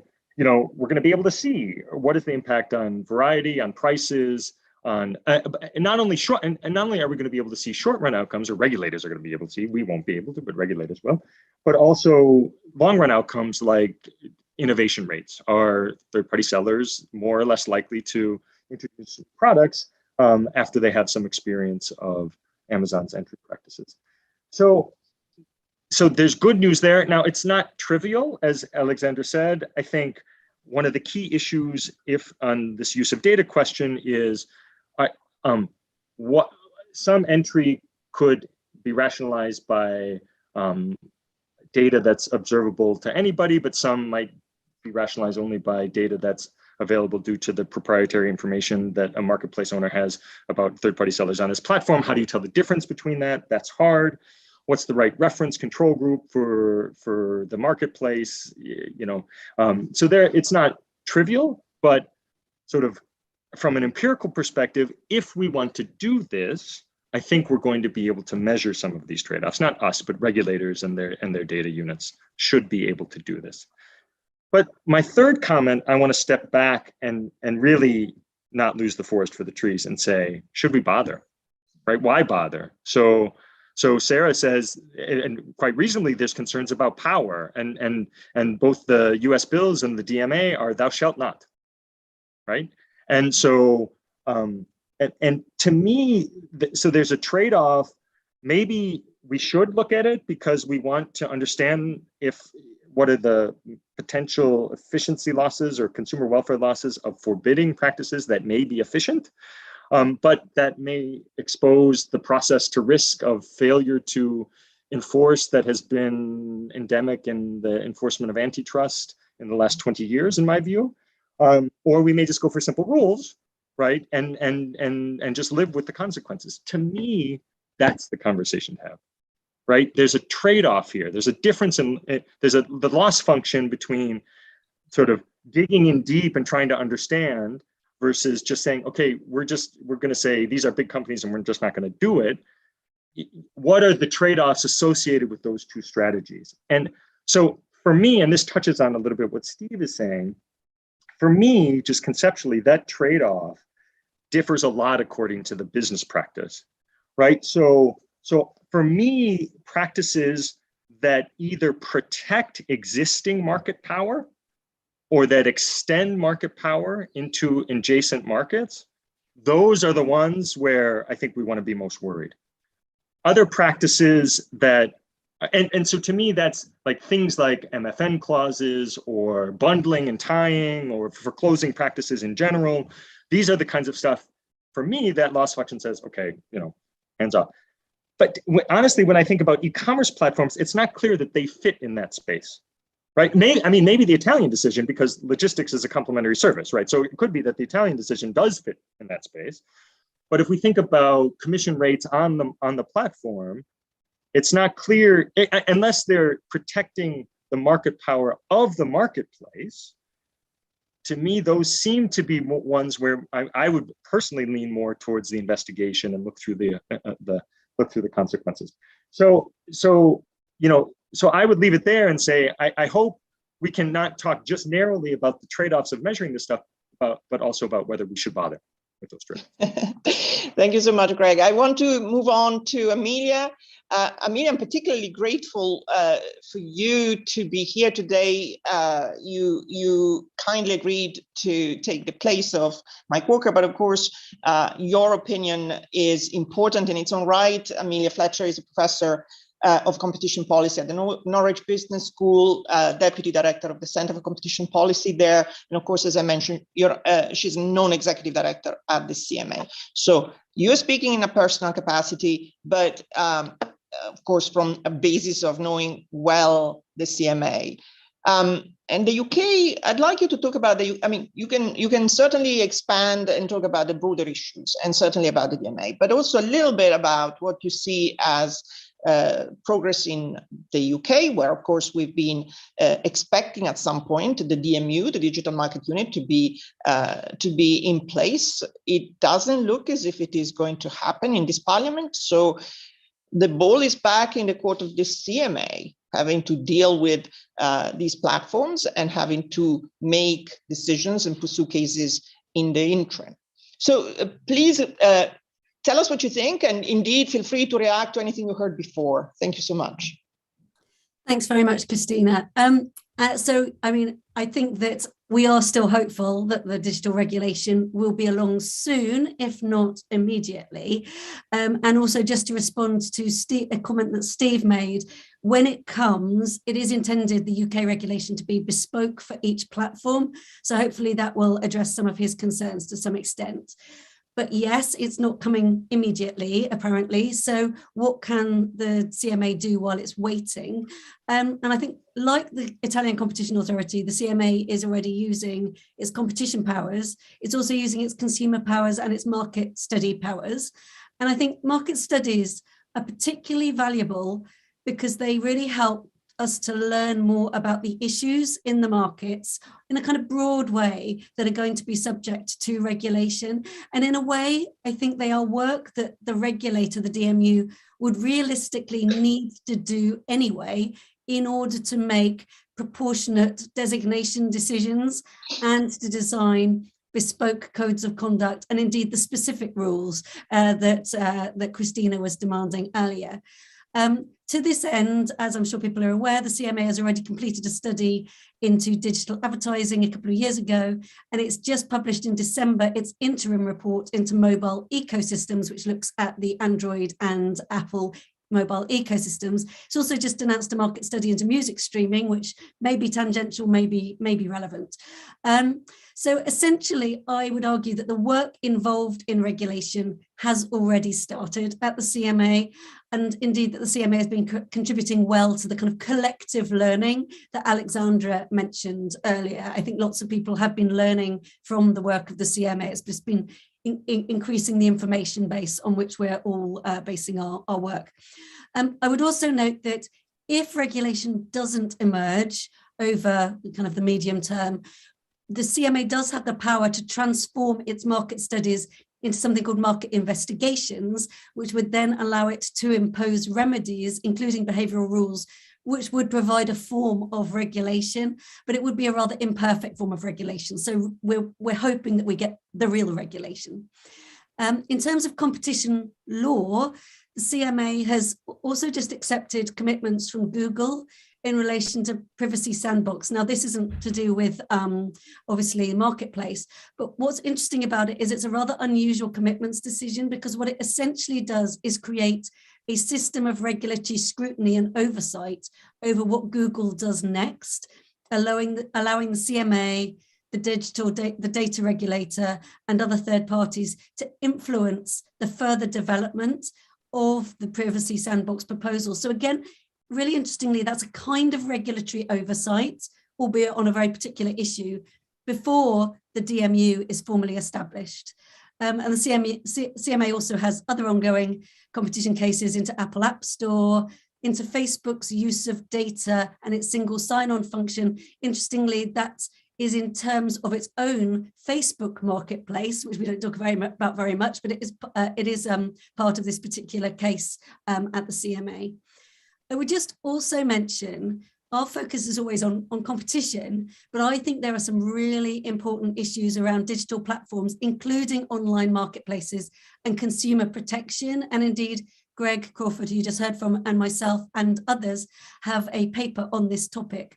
And in that paper, we highlight that there's some really important linkages between consumer protection and competition. So for example, if platforms charge fees for prominence, then that's arguably as much a consumer issue because it's misleading for consumers as it is a competition issue. And on the consumer side, the CMA has also been very active, most recently in relation to fake and misleading online reviews, where it's extracted agreements from Facebook and eBay to do more to combat the sale and use of fake and misleading reviews on their platforms. And that is, again, an issue for Amazon as well, that Amazon is well aware of. And also, I would note that the UK Advertising Standards Authority, which again is a body that none of us talk about very often, but they've been really active in the area of consumer protection and online marketplaces and have 6 upheld complaints about Amazon's conduct in relation to misleading advertising, including a particularly egregious screen that it used at one stage to promote Amazon Prime. So specifically in e-commerce, Cristina, you wanted to know if there was any chance of a market study and what the CMA might look at. You know, you anticipated my question. Yes, nothing has been decided yet. But of course, I think it would be surprising, given what I've said about market studies doing the groundwork for regulation. We've already done market studies that relate to all the other GAFA companies, but we haven't yet looked at marketplaces. So I would not be surprised as an external observer of the CMA to see a market study emerge. In terms of what the questions would be, I think it would just be the same questions that we always look at in our market studies. So we'd want to look at how strong is the market power that any digital platform has. I mean, Amazon's the obvious one that we're talking about here, but it could be any of them, vis-a-vis traders seeking access to users via that platform, so that gatekeeper role. And it would look at a variety of aspects of conduct. So conduct that would either be protecting that position, such as the use of MFNs or other restrictive contract terms, or acting to leverage that market position into newer related markets. So for example, I would imagine self-preferencing would be a really key part of that. Thanks, Amelia. And you touched upon e-commerce at the end, indeed. One of the things that has been mentioned in the news is that the CMA, for example, has just declared Amazon a grocer, right? And as such, subject to the Grocery Code of Conduct, which has been quite effective as an institution in the UK in dealing with asymmetric bargaining power between the large grocers and the suppliers. Do you see this as significant? So in a way, it's completely insignificant because the code just broadly applies automatically to any retailer with over £1 billion turnover from grocery sales. And so it was fairly mechanistic. I think that Amazon was included. Online providers like Ocado were already covered. It may seem a little odd applying it to a marketplace as opposed to a standard grocery retailer. A key difference basically being that on Amazon, traders set their own prices rather than standard supermarkets obviously set the prices themselves and their suppliers are set wholesale prices. But actually, if you look at the rules, they seem pretty relevant to me, to Amazon. And the focus of the code is really about ensuring that designated retailers deal fairly with business users. It actually covers some of the same issues as the platform to business regulations to which Amazon is obviously already subject in the UK and EU, but it also covers things like variation of agreements, delays in payments, not imposing payments for wastage, shrinkage, no unjustified fees for dealing with consumer complaints, kind of basic fairness issues. I think most of those aren't very interesting. The only two I would highlight as interesting from a competition perspective are first, there is a prohibition on any payment for better positioning of goods. So I would assume that includes the buy box, unless in relation to a specific promotion. I think a promotion is intended to be kind of time limited, very special thing. And second, there is a prohibition on delisting any product except for genuine commercial reasons. And that goes beyond the platform to business regulation, which just requires clear reasons. So I think that could have competition implications as well. Great, thank you. I want to give the floor to Thorsten Keseberg, who's been patiently listening to all the discussion. Thorsten has had multiple roles, but is currently head of competition policy in the Federal Ministry of Economic Affairs. And of course, Thorsten, we're all aware that Germany, while all of these changes were going on, has also powered up its own competition law into a hybrid regulation and competition tool. As Alexandra mentioned, the Bundeskartellamt, of course, is a very strong agency with strong views on how the interplay between national agencies and the DMA sort of regulation should go. Give us your views on this before we reopen the discussion briefly to the group at large. Many thanks for having me. I tried to keep myself very brief. The initial question was also with regard to the policy making, whether we should rely on enforcing existing rules or move on to a regulation, which is of course happening with the DMA. So let me shortly give you a landscape of the rules and instruments that are currently enforced in Germany. But I think this is sort of not very much only confined to Germany, but it's the same in the EU or in Italy, as has been mentioned, and other jurisdictions. So indeed, in Germany, we had a reform, but before, of course, the Bundeskartellamt used, for example, the prohibition of anti-competitive vertical agreements to prohibit narrow and wide MFN clauses. They are now outlawed in Germany through enforcement. This went up to the highest court in Germany.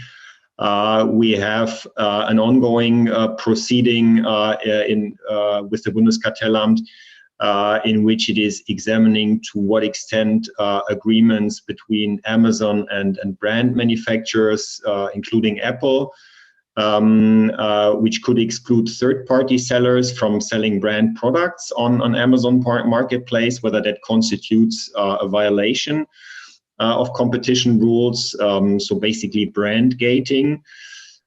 We have, of course, the abuse of a dominant position. Currently, with regard to Amazon, the Bundeskartellamt is examining to what extent Amazon is influencing the pricing of sellers on the marketplace by means of price control mechanism and algorithms. Now, indeed, as you mentioned, in Germany, our reform, a bigger reform of our antitrust law entered into force last year with a specific provision on the abusive conduct of undertakings of paramount significance for competition across markets. Section 19A of our Competition Act. And that provision, which we thought also helped a bit in nudging the European Commission to go forward with additional regulation, and which is now the DMA, gives the Bundeskartellamt the power to first of all designate companies to have this leveraging power, and then secondly, to allow it to prohibit certain practices. So the rules for this class of companies is triggered, and this includes a specific power to prohibit certain self-preferencing practices. Now, with regard to Amazon, the Bundeskartellamt has started last year when the law entered into force with an examination assessment of whether Amazon falls under this new provision, and we will very probably see the outcome of that within the next couple of weeks and months. So that was what's happening in Germany, and of course, as you mentioned, we have the DMA, As you know, we have within the DMA, for example, with regard to Amazon and e-commerce, the discussion on wide and narrow MFN clauses. Right now, we have a prohibition of wide MFN clauses in the DMA. The EP wants to go further and also prohibit narrow MFN clauses. So that's what is basically happening on the ground. Now, to conclude, you also asked, and the others, including Steve and Greg, you asked whether we need additional, whatever you call it, hybrid rules regulation. I think there is really an economic case for those new rules, basically for three reasons. The first is the speed in the markets. So we need speed in enforcement. And in that regard, I think Greg mentioned the trade-off. We just need some per se rules to keep up with the speed in the market. Europe imported from the US the more economic approach, which was a good step, but it's, I think, good to apply it when you do the rule making. With regard to enforcement, it may hamper you in fast-moving markets. I think the second case for having new rules is you have now certain companies which are really punching in their own class, which can leverage across markets. And this gives you an economic rationale to have stricter rules on those companies with this specific power. And then the third reason, I think, has been mentioned also before by Sarah. I mean, Lina Khan called her article Amazon's antitrust paradox. And it's not so much about long-term power, the buildup of a long-term power position to raise prices, let's say in a couple of years. It's really also about political and societal power. And for all what Europeans, and including myself, liked about the Obama administration, I think that was a sign. You had lots of people moving forth and around with the big tech companies, and this is what happens if you have this class of companies. So I would say what is now called in the US neo-Brandesian, we in Germany for a long time had as a sort of ordoliberal tradition with regard to entrenched power positions of companies, and that would be also our case for having new rules on that power positions. Thank you. So maybe a final sentence, because Steve, I think, said that we might be running the risk of throwing out the baby with the bathwater. I personally cannot see that with the DMA on a regulatory scale.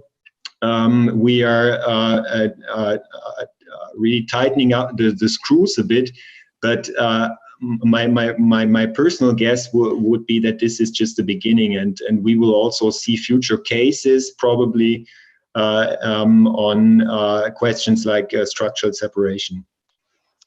Thank you so much, Thorsten. I'd like to use the last few minutes for everyone on the panel to just comment or jump in or respond to comments that were made before. I think that this was, to me, a very interesting and varied session. We started from the earlier panel in which I think the economists gave a sense for the richness and the texture of the work that's going on out there, and the trade-offs that we are thinking about in terms of efficiency and market power. Now, Steve amplified that very well, I think, but there are questions that are taking a step back, more also about power and how we deal with that. And Greg sort of also kind of drew some distinction there between questions that one may want to look at in depth and questions where one may well want to just set some sort of ex-ante thresholds or per se rules because the time is short.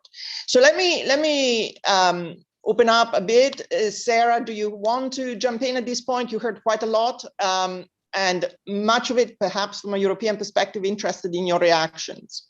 No, thank you. I mean, this has been really great and informative and an excellent debate. And, I think I agree with what Greg said earlier, where there's these two kind of competing frameworks. And I think one is more rooted in this notion of economics and efficiency. And we obviously have some reservations about the notion of efficiency, even if it were, I think, more accurate. I think we question the accuracy of the efficiency framework compared to an administrability framework. So I think one thing that we're really focused on, and I'm a former bureaucrat. I worked in the Obama administration in the Treasury Department, where we dealt with very large financial institutions. So I'm keenly aware of the need to have an administrable framework that isn't necessarily looking at policy choices as a deal maker might. And that's one of our big complaints about how antitrust was enforced under the Obama administration and others.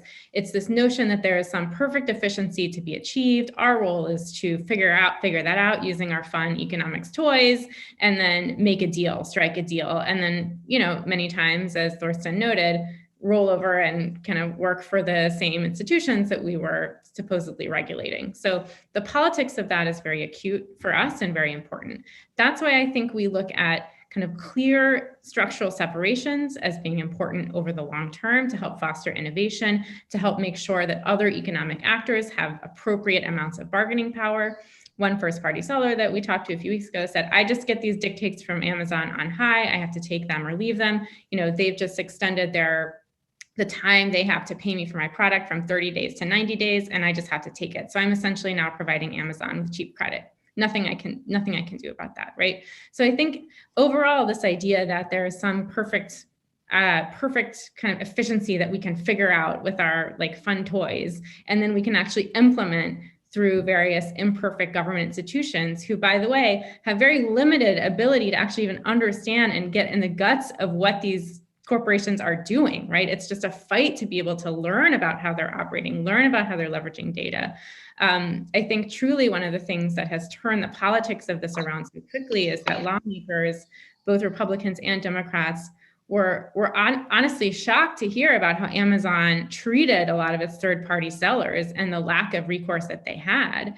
And that really kind of advanced bipartisan momentum to deal with Amazon in a more robust way, is that overall framework is falling apart. So clear rules, structural separations to break apart conflicts of interest, and just the ability for very imperfect, kind of easily corruptible, or just bureaucrats who can't be operating with perfect information, where there's large corporations who are going to obviously resist that. And we've seen that throughout the investigations that are taking place around big tech, can operate so that different economic players have that inherent bargaining power in the marketplace. So that's, I think, the shift overall in kind of antitrust and competition policy that we're trying to drive back to clear rules of the road that should provide some certainty for market participants as well. You can engage in predatory pricing. You cannot engage in predatory pricing. You can tie this product with that product. You cannot do that, right?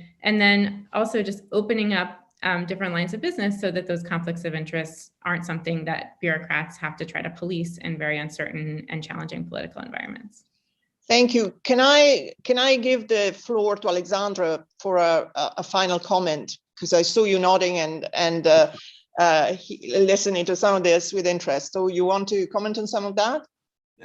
Yes, I totally agree with what Sarah said. And I would like to, as a legislator and not as a competition expert, I would like to go back a little bit to the big picture, and maybe starting from what Steve mentioned about innovation moving fast. And do we want to hamper it? Do we want to stop it? No, we don't. But we also know that not Amazon's, but Facebook's motto is move fast and break things. And I mean, I'm the legislator. We have the ones that have to pick up the pieces and fix things after that. And I think this is a little bit the motto of the majority of big tech, actually. So there are societal concerns as well. Do we really want to break this many things, or do we want to try to fix them? The efficiency argument, I think Sarah had this. I wouldn't go back to it because it was perfect. I mean, I thought it was great when Amazon started and you could get English books in Germany within 24 hours at a reasonable price. Great. But the kind of power that a company like Amazon's or also Google and Facebook, I mean, Google even worse, have now, this is about really starting to be able to control not only markets, not only to leverage the power you have one market to another one, but also to leverage the enormous amount of data and the AI it allows you, the powerful AI it allows you to develop in order to manipulate people's behavior, not only the behavior of a single person through economic tools, but also the behavior of entire groups of population. Amazon or e-commerce in terms of consumption, of purchasing behavior, social networks in terms of general behavior, voting behavior, and so on. And this is just a handful of companies who control this data. And I think there's really a question to be asked in terms of democratic control. Is this really the kind of society we want, where a few big tech companies in the future, but we already see this happening, especially in the political realm in smaller countries, can really dictate what is good for us? And I mean, even if, like Steve said, I believe that these companies have our best interest at heart and are best for consumers and maybe as citizens. I personally don't believe that. I still would be worried. I mean, we have democracies for a good reason, because I think the majority of us makes better choices than just a few companies.